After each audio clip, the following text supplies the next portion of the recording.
Правда за секого во државата. Повторно побара премиерот Мицкоски во сите случаи на големи трагедии во државата. Го повикувам обвинителството уште еднашка да ги преиспита сите оние случаи кои што во минатото беа заташкани.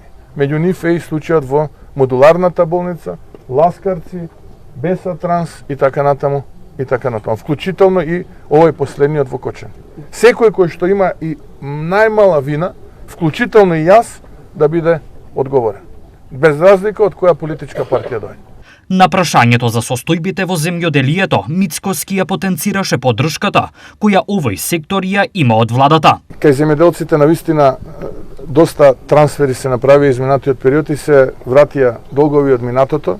Веќе од оваа година веќе ќе почнеме тековно да ги сервисираме врските.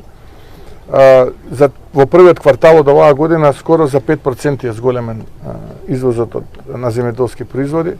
Кај тутунот се постигна историски рекорд на цени, кај останатите земјоделски производи, но исто така и во воштарството.